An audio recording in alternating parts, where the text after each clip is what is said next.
Live.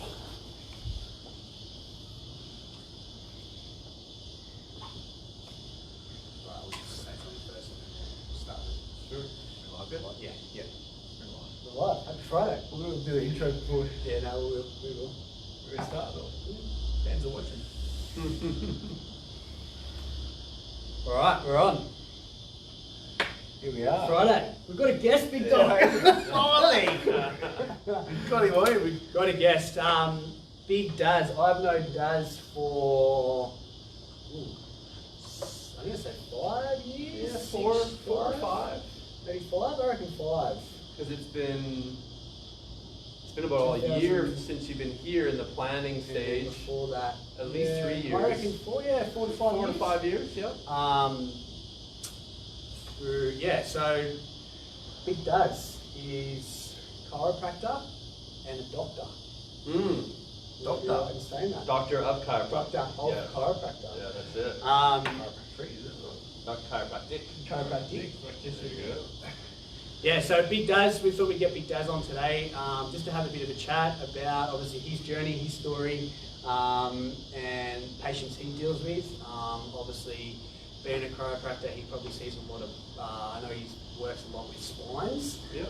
So we'll kind of get a bit of an insight as to his job working with patients.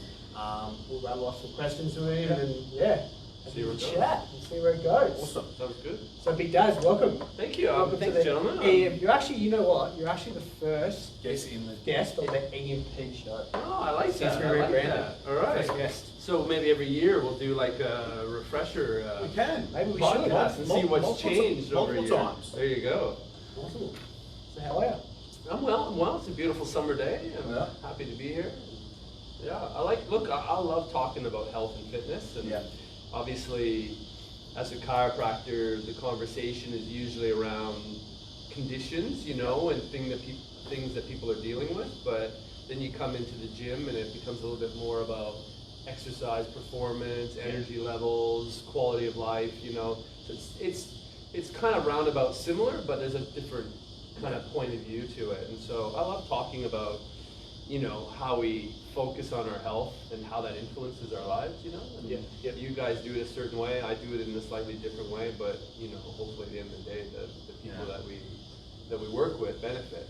Totally. So I love this kind of stuff. Awesome. So, mate, how did you, obviously now we know you're a chiropractor now, Yep. probably got a long story ahead of you, like how you came from Canada and your Yep. journey. So where did it all begin to start? Where did you grow up? Yeah, so Australia. I mean, look, small town Canada, Yep. Farming community. Grew up playing. The first sport I ever played was soccer, Yep. and then I played soccer for close to 30 years. And had a chance to kind of play at the highest amateur level, and played at a university level as well, which I loved. And then when I got to about 10, 11, started to play some basketball. Yep.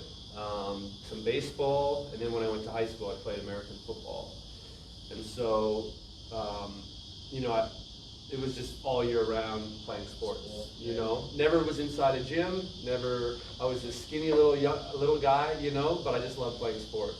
Yeah. And then as life got busier and busier, you kind of had to pare down, and what could I still focus on? And so soccer always stayed. And then when I graduated high school, it was the first time I stepped into a gym. And it was a couple of my buddies were going just to the local community gym. Yep. And they said, "You want to go?" So I went, and we, typical young guy, probably did some bicep curls. Chest and quads? Yeah, just to show me guns, And then Still doing that. Yeah. Some things never change. Years later. And but the pump I got from it, right? Like the feeling of the blood flowing through the arms and the muscles, I was like hooked right away. And so when I started studying university, I just 5 days a week was in the gym, reading every weightlifting magazine I could, and of course what you're getting from there was just about, bulking up and that kind of thing. But at the time, that's all I knew, and that's probably what I needed the most anyway, was because I was very small and thin and skinny, and still playing my soccer and studying, and I just kept going for. And it was funny because after about a year, it was like I played soccer like sometimes, 3-4 times a week, with either training or playing. And I was always like, typical kid, I was like, I don't need to train my legs. I get plenty of exercise, playing soccer. And then one day I'm looking in the mirror and I'm going, yeah, time to start training those legs. The shoulders were getting bigger, the arms were getting bigger, and the legs were staying the same. So that was kind of like my first kind of mistake, of training was, thinking I could get away with not thinking about the whole body, which is interesting now coming full circle with how much functional fitness is a very important part of mindset of training, is that we work the whole body at one time, right? But and then I'd never been to a chiropractor before. I didn't know anything about chiropractic. My best friend's a chiropractor, and he'd been going all through his teens. And when we were looking at what we wanted to study at uni, he went to this information night, and a few chiropractors were coming up from one of the American colleges. And he said, "Oh, you want to come?" And I said, "Sure, why not?" And I was like, why chiropractic? He said, "I've been going since I was 12 years old and all of this." I'm like, "Oh, okay."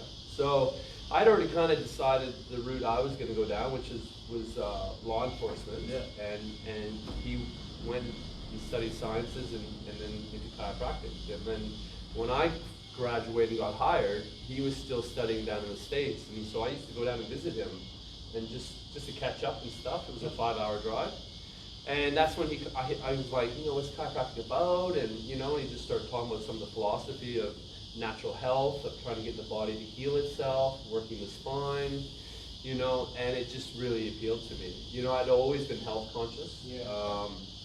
I hated medication, I hated drugs. I was an asthmatic as a kid, and, refused to be stuck to Ventolin for the rest of my life, and just swam and exercised, and eventually so my lungs got strong enough that I didn't need to take the medication anymore. And so when the policing career just wasn't right for me, that's kind of what happened. I just went back to university and just kind of did a bit of a science degree. Didn't have to finish it, but you have to do, in North America, you have to do your prerequisites before you can study chiropractic. And then it's 4 years once you get in. So usually it's about a 7-year journey. So I finished about 2 years of that, and then I ended up applying to RMIT in Melbourne. And beginning of 2000, moved to Melbourne and spent 5 years at RMIT, and then just took a job in Sydney, and that's what brought me to Sydney. And worked for other chiropractors for a year or two, and then started my own practice. It'll actually be 13 years in February.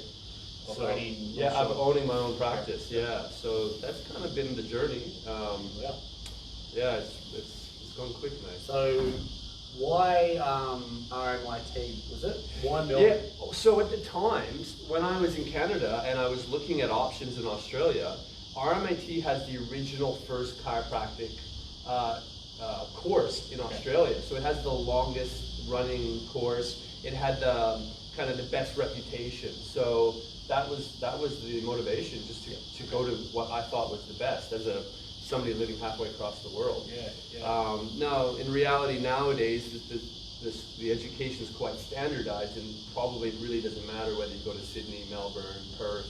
The education is pretty similar. But at the time, it had the reputation as being the oldest, longest-serving program in the country. So that was the motivation. So I can imagine that would have been a pretty big move at the time. Man, it was. Just two duffel bags, and I tell you, I got off the plane and I thought, well, I didn't have anywhere to live or anything. I didn't have anything set up, and I was like, well, I'll sleep on the beach if I have to. But really not knowing the geography of Melbourne or anything, so it was a big deal. But no regrets for sure. Did you always want to come to Australia? No, it actually it was a girl's idea. So the girl I was dating at the time, a Canadian girl, she had actually backpacked through Australia on one of the 1-year visas that a lot of people get, and had then obviously come back to Canada, and we were dating in Canada. And when I started talking about long-term future, I was looking at, there's one school in Canada, but it's on the other side of the country. And then there are many schools in America along the West Coast. So I was mostly looking at some of the schools on the West Coast of America. And, it was going to cost me about 40% more because of the exchange rate. Yep. It was also very expensive anyway. And to get a part-time job down there, you only get $8, $9, $10, $11 an hour, you know, so it's going to be a very expensive journey. And then, yeah, when I started researching Australia, first of all, the Canadian dollar was 10 cents stronger than the Australian dollar. Okay. So now the money I was going to borrow from the government would actually go a little bit further. Yeah. And then I got over here and I got a part-time job pretty quick, and it was paying me $20 and $23 an hour. I was like, wow, this is a lot better situation than going down to the States. And so it worked really well for me. I was really, yeah, I never looked back. Awesome. Yeah. Awesome. So you own North Shore Family Chiropractor. Yeah. Yeah. Where are you located? So we're in Chatswood. We're actually just in behind the Chatswood Chase shopping mall, and we were in one building for about 10 years, and then we moved over to literally the building next door. But we've been in Chatswood the whole time, and yeah, it's been quite a journey.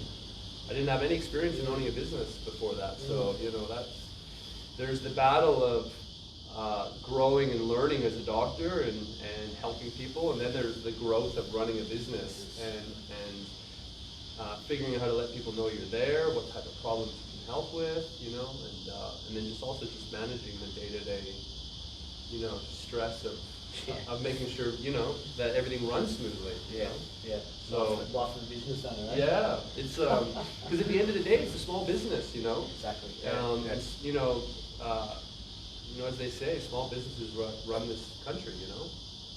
That's where most of the money and financial kind of flow, you know, people employed by small businesses, people working for themselves in small businesses. It's the spine of the country, so it's a big deal. Yeah, hard journey coming by yourself, obviously with the girlfriend. So what made you sort of realise then when you're obviously a law enforcement order, you know, and you decide to sort of you want to be a chiropractor? How do you realise that you want to do it forever back then? Or was it a short-term fix you thought being involved in law enforcement? Yeah, look, so I always say law enforcement for me was the family business. My dad was a police officer, so that was the kind of the motivation, you know. And to be honest, I'd always done really well at school, but I lacked any direction, you know. Like what was I was always passionate about sports. Yeah. And really, in hindsight, you know, I wish I had been more determined to find a path. Yeah. Whether it's in like broadcasting in sports, or whether it was in journalism, or whether it was coaching, or whether it was, you know, personal training. Yeah. But I wish I'd kind of been a little bit more focused on what, you know, and on really looking at my life and going, well, my whole life revolves around sports. I need to spend more time on this and figure out a way to continue that journey. Yeah.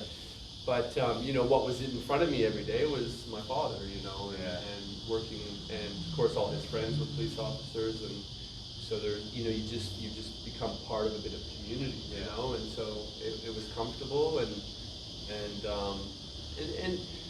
the hard thing for me was that I'm just a really laid back person that likes to deal with people in a positive environment. And what policing became for me was either dealing with really bad people, dealing with really good people that had done something wrong, like speeding ticket or whatever, something stupid like drunk driving, or people that were really good people that had been victimized, you know. And it just always revolved around pain and sadness or anger and confrontation. And it just didn't suit me. It didn't suit my personality, and so I struggled with it.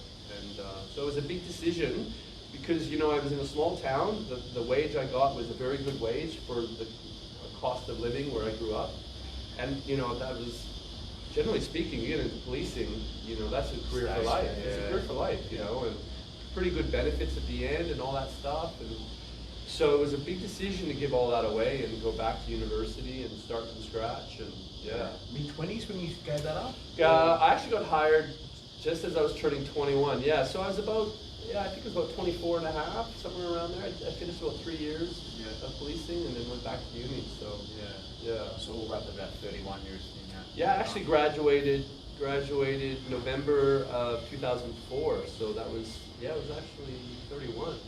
Dogs won the grand final that year. Did they? I wouldn't know that. That's how long. That was a long time, Daz. It actually just makes sense why you follow Melbourne. now. Yes, it does. It totally makes sense. Yeah. I always wondered that. I was Oh, like, yeah. why Oh, yeah. Melbourne? Yeah. And Makes sense. it's interesting too, right? Because you know, you think about the Storm, right? And when did guys like Billy Slater and Cameron Smith it was all 02, 03, Yeah. you know, and Canadian kid, you know, I just followed that team because it was a local team, and actually I had a good friend worked at part-time in a bottle shop, and he was a chef in the hotel, and he was a New Zealander, and he just took on the Melbourne. He loved his NRL, and so we would watch games together. He'd invite me over to his place, and we'd watch games and stuff, and it's so funny just thinking I was watching the start of like almost three legends of the sport, you know, all on one team, Legacy. you know, and I'm just being introduced to the sport. Crazy, eh? And it was always interesting too, like I remember, like being in Melbourne, obviously they're mad AFL supporters, Yeah. right? So the talk was always AFL, and there's like 8 teams in Melbourne and all that, or 10 teams.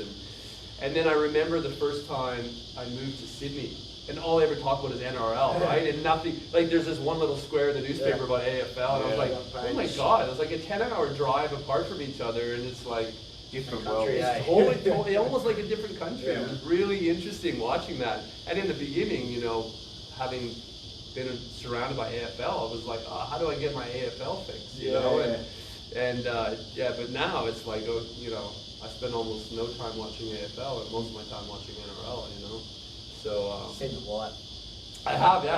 Look, NRL is a good sport to watch on TV for sure. You know, it's very entertaining. And man, the Storm have given me a reason to watch for the last 20 years, haven't they? 100%. Yeah, very excited. Another few years as well. So first 2 years you said a couple of years you worked for a chiropractor, Yeah. you know, did your own thing. Yeah.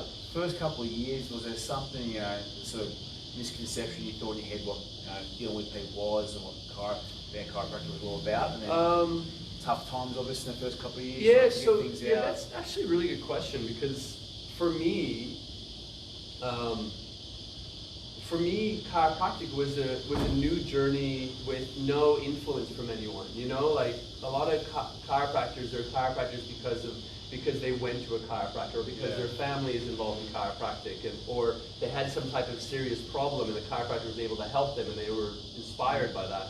But I didn't have any of that. You know, I had a good friend that talked about the idea of chiropractic, of helping people's bodies to heal naturally. And I was like, yeah, that makes sense. That's always what I've kind of believed in. But there was nobody in my ear saying, okay, this is what chiropractic is, or this is how you do it, or any of that kind of stuff. So, you know, in the beginning, there's this philosophy to chiropractic that says if you take care of the spine, your nervous system will be healthier. And that it's your brain, your spinal cord, and your nervous system that controls all the other systems of the body. So if you want to have the best chance of helping the body to heal, you take care of the spine, and then thusly the nervous system. Which I believe in, and you know, we know that there's truth to that. The problem for me is that getting somebody to a place of unhealthy to healthy is not that simple, you know? So, you know, I use my hands to move the spine, and immediately 60% of those people get better. But the other 40% don't, right? And so the question is, well, why? And so when I was kind of in my last year and a half of where we get into clinic, was kind of my first exposure to working with actual patients. And then into those first couple of years of practicing, you know, there was this question of, you know, why do some people not get better? And one of the conclusions I came to was that, well, when I work a person's spine, what I'm essentially doing is giving functional treatment. I'm working on spinal movement. I'm trying to remove restriction and stress. Almost the way you guys would teach people to work mobility and then teach them to move their bodies to improve muscle mass, to improve joint mobility, to improve stamina. It's essentially a functional approach to changing a person's health. And it's a good way to do it, because we've seen, you know, over a long period of time that it works. But what if somebody has a structural problem? We have babies that are born with a hole in the heart, you know? If they don't have surgery, they won't live, right? They won't survive. And so there's no functional treatment for those type of problems, right? And what we see with the spine is that the spine also has structural problems to it that either come from trauma, come from genetics, or you know, a bit of things like environmental, like really bad posture at a really early age for a really long time can gradually change the spine. Just like you probably see when you work with patients or clients, you'll see sometimes their posture improve because you're strengthening some of their core muscles, you're working against gravity, you're helping them to reverse some of the stress of being on a computer all the time. So same thing, you know, what we do in our clinic that's really unique is we don't just look at the functional capacity of the spine, but we look at the structural capacity of the spine. And most people have heard of scoliosis. Yep. And so scoliosis is just one type of structural problem that a person can, you know, inherit or develop. And there's actually hundreds of different types of structural problems that all contribute to different types of pain kind of patterns. And so that, you know, that 30% failure early on led to the question of, well, what else is out there and what other way, you know, what am I missing? And so I did more study. This was, you know, outside of the university setting, and just a lot of biomechanics, which is very boring, to tell you the truth, until you apply it to a person, you know, and then all of a sudden it's like, that curve is supposed to be doing this, and if it does that, it allows the person to do this, and it allows the ligaments to do this, and so, you know, when you apply it to a real life situation, all of a sudden this physics and this biomechanics becomes a bit more of that light bulb above your head. And so, just a lot of study, and then just a lot of work on, okay, who is out there in the world who's doing this type of work, and how are they solving these problems, the structural problems. And so that sent me over to America to do some further training in what we call CBP, which just stands for chiropractic biophysics. And literally it's applying physics to the human body. Good old-fashioned math, really. And so that was kind of like a career-defining experience for me to go, okay, I'm going to go off and do something that almost no other chiropractors are doing. Point different. So, with 13 years of experience, obviously running it, you know, was there a point like you were so sold on something, you thought this is the way you got to do things, and yet in your mind gets changed, and you sort of have to rethink it. Well, you know, this is wrong and that's right. I'd say almost no, but because in the journey of running my own business and caring for people, you know, I was trying to find my own identity within that, you know, and that's not an easy thing to do, is to know yourself and why you're doing what you're doing. And what it came down to is my parents, without really saying it out loud, had kind of taught me to be of service. So I was in Air Cadets as a teenager. My dad was in the military, you know, defending and representing his country. When he left the military, went into policing. He went into the reserve forces and continued his journey in the Air Force through the reserves. He became a squadron leader of our cadet squadron in our local community. He volunteered his time. We had a big air show because we had a small airport in the town we grew up in. So he would volunteer his time to you know, to help the air show and do different things. And so my parents had always kind of had that attitude of service. And so I think I just inherently kind of started to breathe that a bit in my own journey through cadets and policing. So when I got into chiropractic, you know, I was trying to figure out, you know, what's my motto, what's my identity, and what I realized is that I'm here to serve the people that walk through the door, and what we call patient-focused care. So not every person needs the same thing. So I have this whole skill set around changing structure. Well, guess what? Some people walk through and have great structure. They don't need their spine to be changed structurally. So why would I spend time and energy and money on something they don't need? So that's really then just became kind of the growth for me, is like, okay, how do I identify what this person needs when they walk through the door? Do they need just a good old-fashioned adjustment? Do they need exercise to build up their stamina and strength? And they need some advice about how they work at home or, you know, work at the office? Do they need some stretching and mobility work to do at home? Do they need structural work to repair a structural problem? Yeah. And so that has been what's, especially the last kind of 8 years, that's what's guided me. It's guided me is like, whatever comes to the door, do I have a solution? If I don't have a solution, can I find them someone who does have a solution? And so, you know, we've got a great podiatrist that we work with that has his own practice. You know, I just refer them off. In the past, I've tried to refer to you guys when I think, okay, this person needs somebody monitoring them, building up strength, rehabbing. They need somebody who knows how to move, how the body's supposed to move. And, you know, because that's what I've learned too is, you know, it's now been about 30 years that I've been in and out of the gym. On top of that, I've got, you know, 20 years of science, physiology, anatomy, clinical studies, and then the practical actual application of treating patients. So I got all of this experience.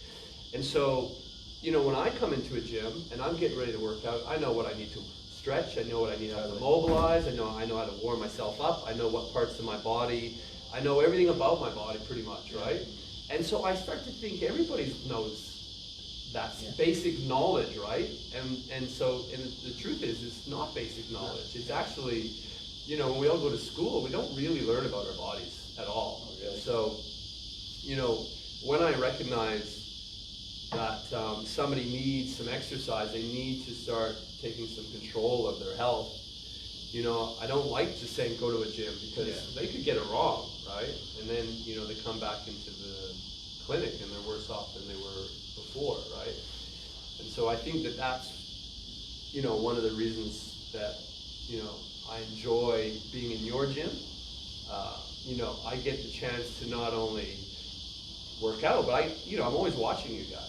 And you guys don't think about it, but as a chiropractor, I'm watching what you guys do. I'm watching how you train your clients. I'm watching the attitude that you take into training your clients. I'm watching the focus, you know, like, you know, I've been into fitness first, and I've watched the personal trainers drinking coffee, and their eyes aren't even on the client, and you know what I mean? I've seen that, right? And, you know, so when I come in here, what I see is the complete opposite of that, right? I see passion about helping people. I see technically good, you know, instruction. I see focus, and I see people working within their limits, you know, which for me as a chiropractor, that's really important because not everybody is the same, right? Some guys are big and strong, and they love the deadlifting and the bench pressing, and some people are thinner and more flexible, and they like the more functional stuff, the burpees, the rowing, right? It's about matching what works for each person and making sure, because at the end of the day, unless we're a professional athlete, why are we doing this? We're just doing this because we either enjoy it or because it makes our life better. Hopefully both, right? And that's so correct, because what you said before was like, I've noticed that, you know, trainers are either passionate, like, you know, they're passionate about powerlifting or crossfitting or, you know, doing functional training, and that's what they try and instill in their clients rather than focus on what their clients actually need.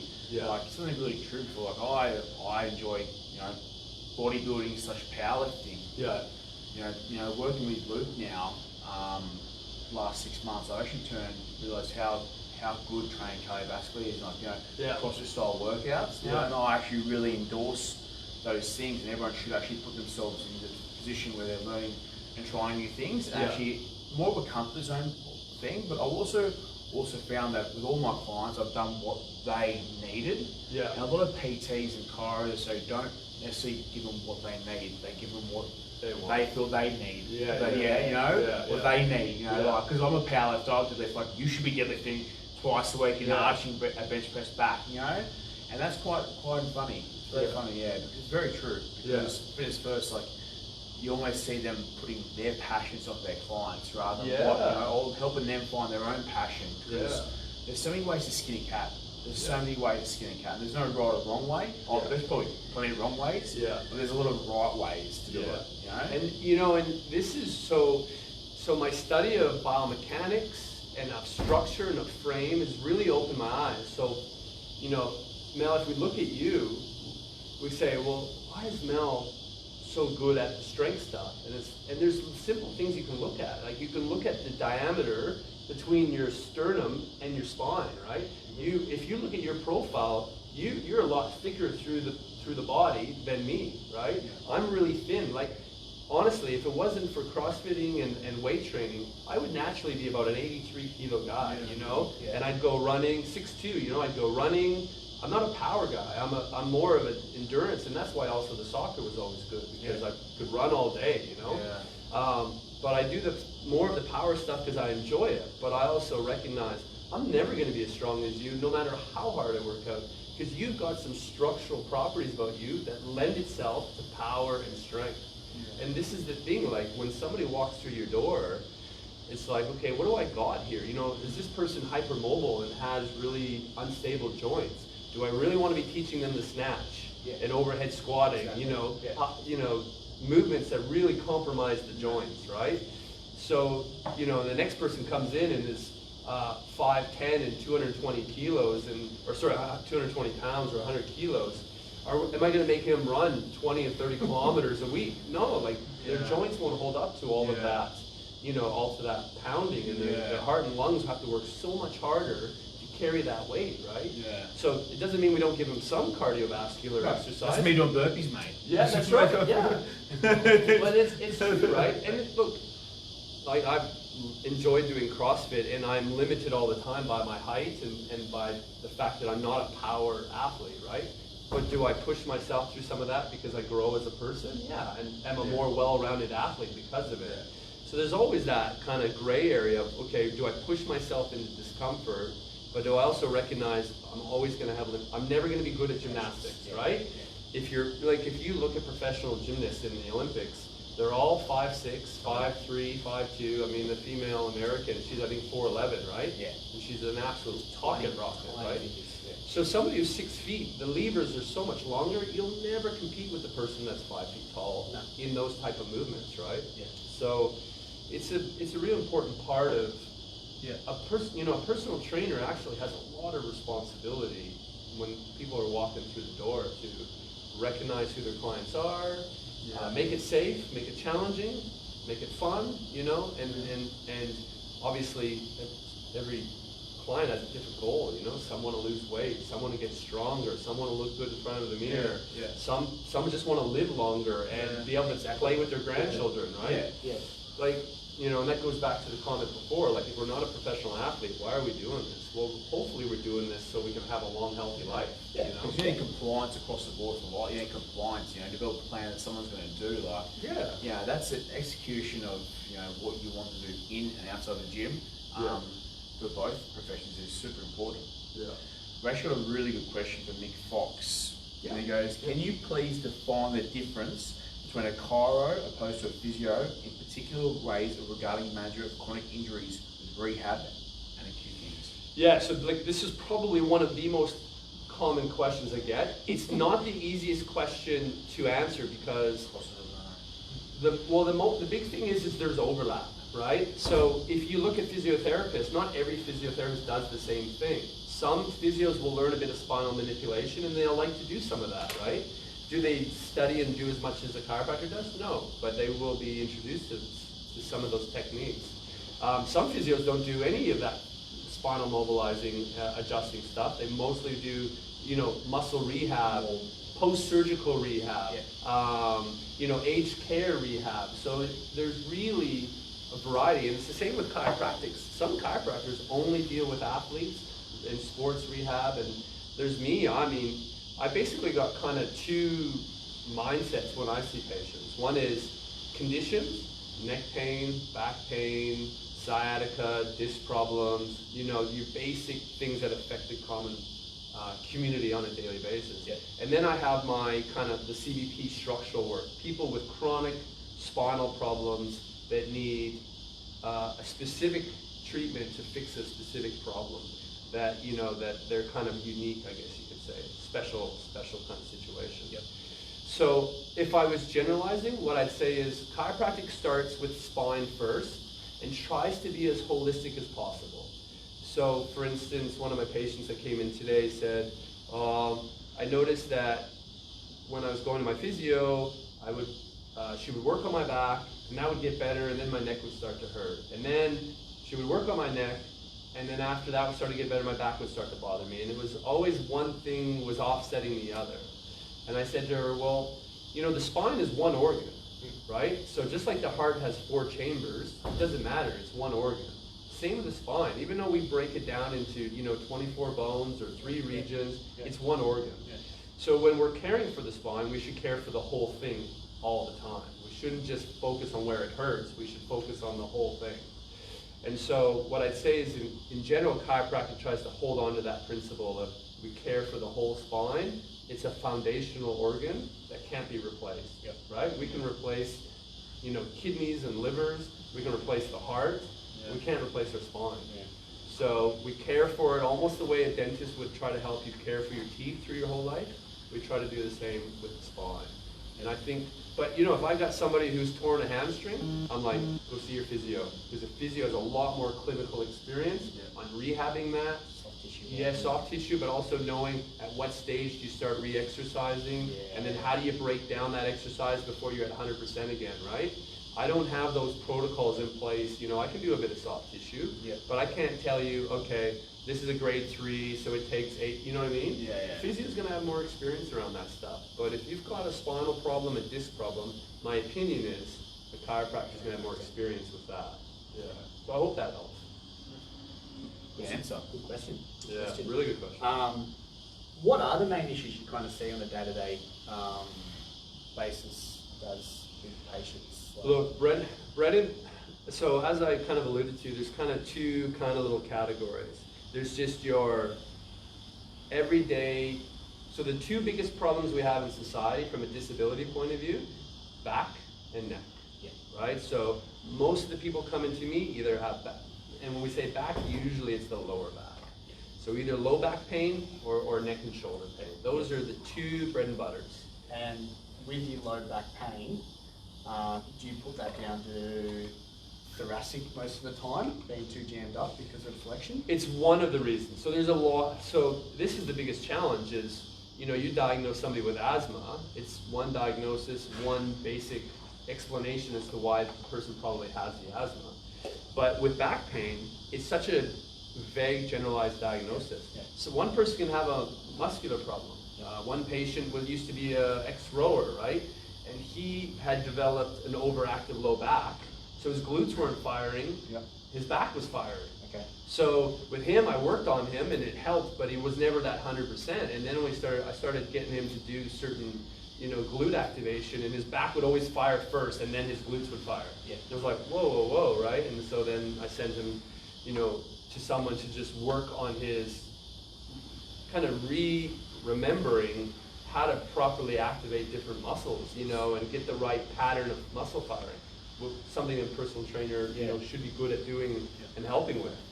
And so that was one thing. I've got another person who has a disc problem because they had an injury from 10 years ago in a car accident. I've got another person who has a leg length imbalance and they have a structural, you know, imbalance because the pelvis is rotating and tilting, and that's throwing out all the muscles and ligaments that attach to it. You have another person who sits in front of a computer all day and has terrible mobility, right? You have another person who's never really exercised and it's just weak. Just plain old weak, right? And then they sit in front of they have a lifestyle problem. They sit in front of a computer for 8 to 10 hours a day. So this is the biggest challenge with being a chiropractor is I have 10 people coming in with low back pain and they're all in it they all have it for a different reason. And that's a challenge to go, well, this person needs this person needs that, and this person needs that, you know? So, and then the other thing is just the spinal structure problems. You know, people coming in with scoliosis, people coming in with leg length imbalances, where they've received pain management treatment that only gives them short-term relief, because nobody's ever gone, oh, let's take an x-ray and look at what your alignment looks like. Oh, look at that. Your one leg is almost a centimeter shorter than the other, and your posture's thrown out, and you're using one side of your body completely different than the other. Why don't we build up that shoe and take away that imbalance and then start working on the functional stuff? And then all of a sudden they start improving without regressing, you know, because when they're walking around, they're in alignment instead of being out of alignment. So it's a big challenge, you know, and it's the thing about private practice, you know. Same with you guys. You got 12 people come in here to do a workout. Everyone's got different Yeah, goals, different issues. yeah, one person's a fit, healthy, you know, casual athlete, and the next is a 56 years old with 3 motor vehicle accidents in their history, right? And you're like, okay, well, how do I get these people fit when they're so different? Yeah. You know? Yeah. So it's a challenging part, isn't it? It is. That's why we do it, man. It's what keeps us coming back. Well, it keeps your mind active, Yeah, isn't it? it's also how we grow. Hell yeah. Yeah. Yeah. So one of the guys I follow a lot of my research from is, have you heard of Dr. Stuart McGill? Yes, Canadian. Yeah. So just I you do know. a lot of my, Yeah. a lot of the stuff I get Yeah. is from him. Yeah, he's a renowned. He's renowned. He's written, you know, he's contributed different journals and textbooks, and he does seminars on a lot of rehab stuff and a lot of exercise. Yeah, so he's got a good reputation in the chiropractic community. Yeah. He's awesome. He's really good. Yeah. But he's big on movement. Yeah, absolutely. When it comes to like even to the point of just, you know, getting out, walking, getting that rotation through your arms. Yeah. Anything to get, you know, movement, blood flow. Like 30 years ago, Yeah. you know how they dealt with low back pain? Rest, lie in bed. Guess what? People Worst got thing you worse. can Worst thing you can do. With my patients, as long as they can get up and move, I want them moving, right? Even if they can't pick things up from the floor, they can't go to work, I still want them to go for a walk because they are at least using their joints, they're increasing blood flow to tissue, they are helping their discs to absorb nutrients, because discs only get nutrients through movement. There's no blood flow, right, to discs. So if you want your discs to heal after an injury, you've got to move. Now obviously you got to stay away from stressing them too much as well. So yeah, absolutely. All of the neurology, you know, research tells us that movement is the most sophisticated thing that our body does, and the most sophisticated thing for the brain to control. Yeah. Really interesting TED Talk that I watched once, and it was a neuroscientist, and he was talking about the game of chess. You know, we all kind of look at chess and the grandmasters that are so good at chess. We think of them as incredibly intelligent people because they mastered this particularly difficult game. And, you know, we can build computers to beat the best chess players in the world. You know, and it's quite a sign of technology. But if you want to build a robot or even a robot arm to move that chess piece, the greatest robotic engineers in the world can't even make it as fluid and as efficient as a 6-year-old boy moving a chess piece, right? And we'll all agree a 6-year-old boy is nowhere near that highest capacity of human movement, right? You know, you look at artists like dancers and professional athletes and how they move their body, how they control their body. And so, despite all our technology and all of our, you know, all of these engineers and scientists, they cannot create movement, you know, the way the human brain can create movement. And so, it's why what you guys do is so important, because essentially you guys are, you know, teaching, educating, you know, being leaders in how people can move their bodies. Yeah, so it's a big deal. Yeah, totally. Have you, just off the bat here, dealt with anyone who has Sherman's before? Sherman's, yeah, very common. I started with a new client who has that. Yeah. In a week, I just want to get your So take on that, because I've never worked with someone, but I've been working with a lot of people with, you know. yeah, so Sherman's is a developmental disorder. So Okay. so we don't always know why a person is going to develop Sherman's. More common in men than women. About I think 3 to 1 is the ratio. But usually shows itself in the early teenage years, around 12 to 14, 15. Yep. And basically all it is, it's not actually a disease, it's more of a developmental, you call it a syndrome if you wanted to. But instead of the vertebral body being rectangular in shape, they develop into more of a wedge shape. And usually you'll get 2 to 3 to 4 vertebrae all in a row, shaped like a wedge. And what does that do? It increases the curvature of the mid-back. And so we essentially just call that hyperkyphosis, because the mid-back is a kyphotic curve. And so personal training and strength training is very good for it, because we need to strengthen all the muscles along the posterior chain to help resist gravity, essentially. Because this individual will always have the Shermans for the rest of their life. Now in our practice, what we do is we traction this person. So we actually apply a force to the spine to reduce the overall curvature of the mid-back, to give them better posture and better alignment. But we'll never be able to overcome that wedging. So when a patient comes in, we actually pull out the x-rays and we measure how much curve is being created by that wedge. And so we know what normal is as far as, you know, an adult, and how much curve we should have in the mid-back. So what happens is when a patient comes in, we'll measure that wedging, and then we'll add that to the normal numbers. And we'll say, okay, if 44 is the highest normal number, and this person has 7 degrees of wedging, 51 is normal for them. So we want to keep them around that 51 degrees throughout their life. And you know, we do that through tractioning and stretching the spine and reworking the ligaments that give the spine strength and stability. And then you guys do it with exercise. So you strengthen the muscles, build their stamina, build their strength so that they can resist gravity. And really the two complement each other perfectly.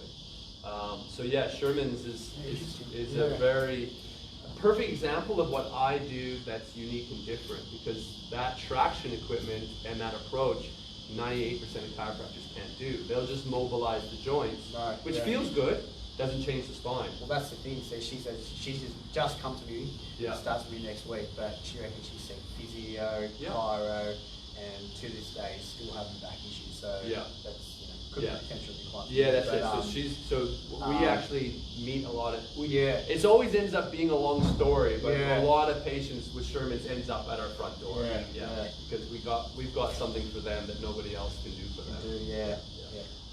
Do most injuries then come from weakness? Obviously, this is an acute injury like a car accident. You know, well, that's just a trauma, right? I mean, you know, that's just about the force being stronger than the body. But you know, it really just depends on the person and the circumstances. The thing is, though, this is really important. Like, we often think about the headlines, right? The car accidents, the falls, the memory, you know, playing the rugby and the concussions and stuff like that. The reality is most injuries we can recover from with a bit of help, and life goes on.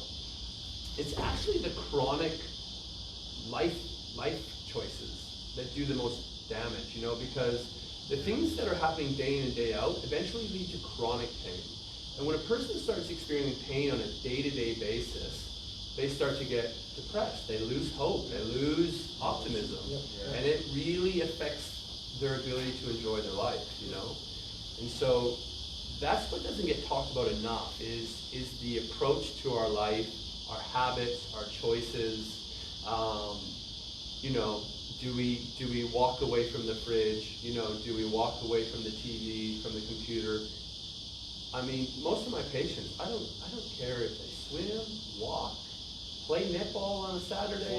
I just want them to move their bodies, and the endorphins that come from that, the hormones that flood their body and help their body to heal.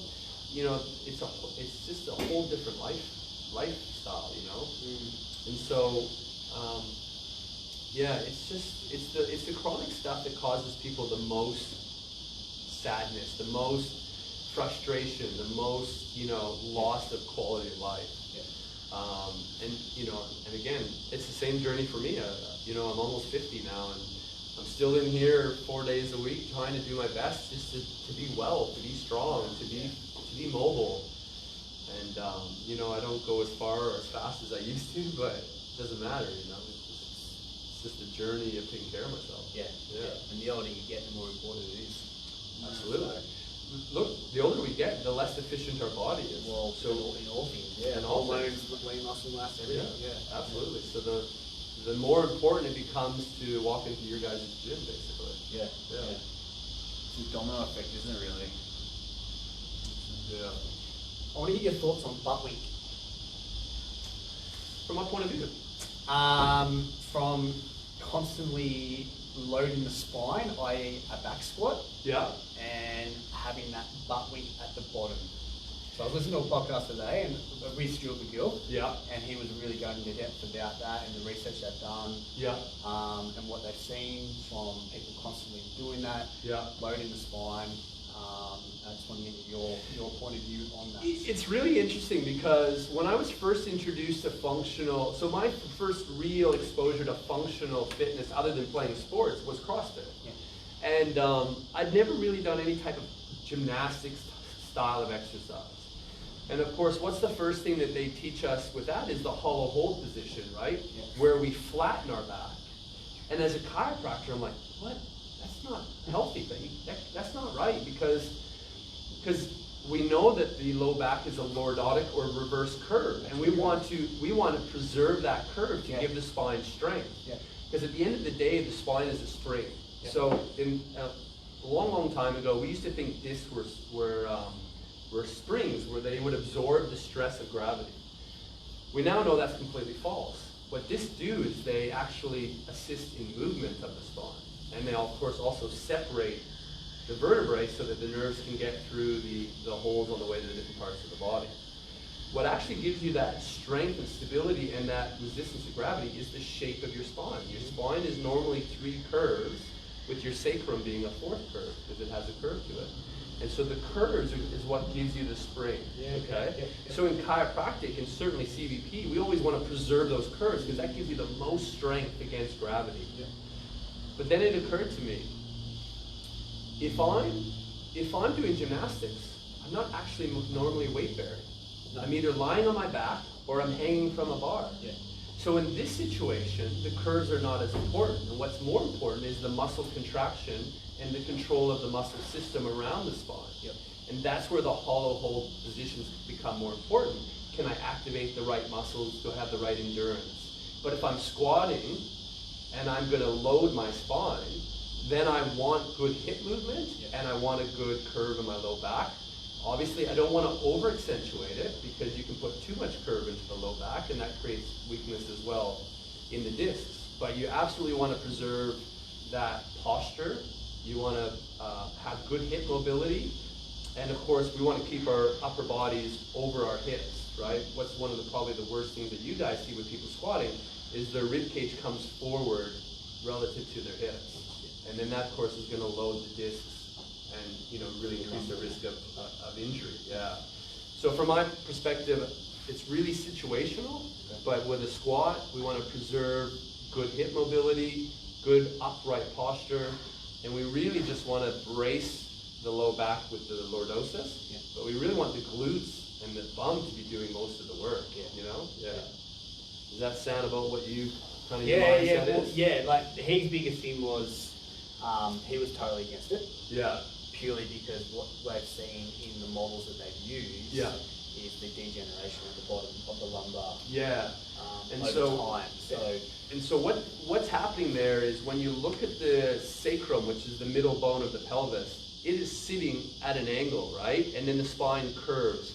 And the angle between your spine and your pelvis, that is the most acute angle of the whole entire spine. So when you load that, there is a shear force that comes into your L5-S1 through the disc. So if you overcompensate by tilting those hips, you're putting actually more shear force into that L5-S1, and it is the most common joint that gets injured in the human spine. So you have to brace, you have to control. We do want the lordosis, but we do not want to and we don't at the bottom. We do not want to lose that glute support, right? If you're lazy through the glutes, then you're going to get that at the bottom. You're going to get that bounce, right, of the spine. You don't actually want that. You want the bracing of the glutes. You want to control on that down phase, and as you come up, we don't want any of that. That, as you say, that little dipping. So weightlifters, for example, they use that bounce a lot. But why? Why? Purely because there's an advantage to get out of the hole performance. quicker. Yes, this is the difference. So over time, definitely something it's doing more harm than good. So you want to save that for when you're competing, not when you're training, right? Because what is that? That's about performance. That's not about health, and that's the difference, right? We have to accept that sometimes performance is not healthy.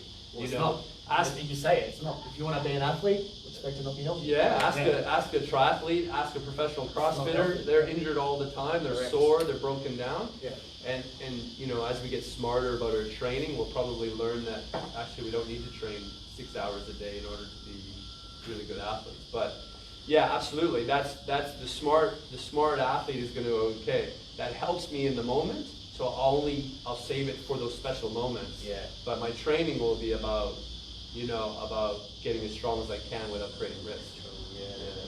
Yeah, that's a very good point. Actually. Because a lot of people will look at that without knowing, the ins and outs of it, and then they repeat that when they're in the gym. Yeah. You know what I mean? I see it so many times. They used to bounce in the squat, and I've worked with many clients who've come to me who have done that, and I'm like, no, it's not stable. Like, it's not stable. It's also too, it's a highly skilled thing. To drop down that fast and become as highly skilled, and for him it's not dangerous at all. Yeah. Do you know what I mean? But well, the other thing is too is if you're watching some type of competition, whether it's whether it's the strongman competitions or whether it's a bodybuilding competition or whether it's a strength and powerlifting competition, most of those guys have thousands of hours of repetitions built into their training, right? With probably a really good strength and conditioning coach who is, teaching them good technique, good mechanics, right? So you see the byproduct of thousands of hours behind the scene. And so then you have somebody who's watched this on YouTube or watched this on television, and they go into a gym without that one-to-one, training or that supervisor, what you guys do, right? And they just start mimicking what they see, thinking that that's okay. And and the reality is it's not right, and it's going to lead to injury. Which is why I come here, right? I've got somebody. As much as I know, I still need somebody watching me and correcting me, And where do you see the future of being chiropractors, and where do you see? It depends.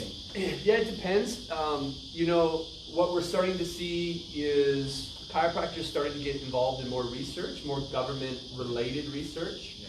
The problem with research is it's very expensive, and chiropractic is a very small profession. So generating the funds to do research is really hard for our profession. But Canada, it's funny, actually Canada's kind of leading the way there. The chiropractors are really well embedded in the public university setting. And so they're doing a lot more research there. It's starting to build here in Australia. And I think, the more research that we do to understand, one, how as a chiropractor we influence spinal function and spinal health, but also just play part of the bigger picture of working with physios and working with surgeons and working with, engineers and people that study the human body. The more we work with them, the more we share information and we all grow. Yeah. So I think, we have a very good education system. It's part of the government university system. So the I always say to people, when I was learning my physiology and my chemistry, I wasn't learning from a chiropractor. I was learning from somebody who has a master's or PhD in anatomy or physiology. I'm just like a medical doctor. I'm getting the same information with the same level of education, right? Yeah. It's just that I apply mine more on a mechanical and physical, and they tend to focus a bit more on the organs and the diseases, and it changes as we go in our different fields. But I think the more we get involved in research in our areas of expertise, the more we then become connected with the rest of the health community, and then obviously more connected with the general population. So I think that's a big deal.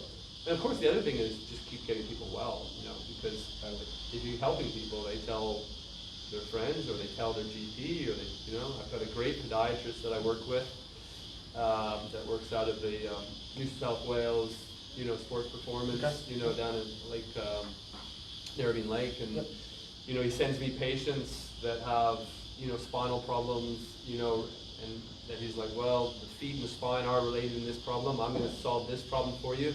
Then you go see Darren, he's going to solve the other problem for you, and vice versa. People come in, I know some of their back problems and alignment is because their feet are really bad, and I'm like, okay, this is complicated. I'm sending you to Mo. Mo's going to get your feet and ankles sorted so that when I'm fixing your spine, your feet aren't stopping you from getting better. Yeah. So, and a lot, I think it's same, working with personal trainers, working with physios, working with surgeons. Like, people benefit when we work together. Feed off each other. Yeah, absolutely. Yeah, because we all got our areas of expertise. Totally. Yeah. Learn from each other. Like, I have 30 years of being in the gym, but if you asked me to build a program to train somebody in a gym, I'd be like, oh, I'm a little nervous about this. That's your guys' area of expertise. You've seen the successes, and you've seen what works and what doesn't work, and you donate or you commit 90% of your time to this question of how do I get these people fitter or stronger or happier or less weight, right? So you're in the wars doing it every day. So, I'd always come to you and ask questions about, okay, what am I doing here, and how many reps should I do, and what weight should I do, and because you guys are doing this every day. Yeah. Stuff. And do you reckon, obviously now being in the gym 30 years, made you a better chiropractor? It has. Because it's practical application of what I learned in school, right? It is taking the science and applying it, and then going, okay, what works? And look, I've had a few back injuries in my time, and how I helped myself get better, I've used to help my patients get better, right? And also knowing, okay, I can empathize with them. Yeah. I know what it feels like to have a disc problem. I know that pain. I know the frustration of sitting around at home doing nothing, and so yeah, absolutely. Yeah. It's been awesome to chat, isn't it? Yeah. It's been good. It's been awesome. Really Very good. Very Good good. insight. The Thanks for having me. chiropractor, doctor. That's it. Hey? So if you have any back issues, Big Does is your man. Right, happy to help. Give us a plug to all the listeners. Where do they find you, Big Does? Yeah, so we're Suite 1, 16 to 18 Malvern Avenue, which is in Chatswood. And as I said, it's just kind of hidden in between Mercy Girls College, which is a high school, and then the Chatswood Chase Shopping Mall.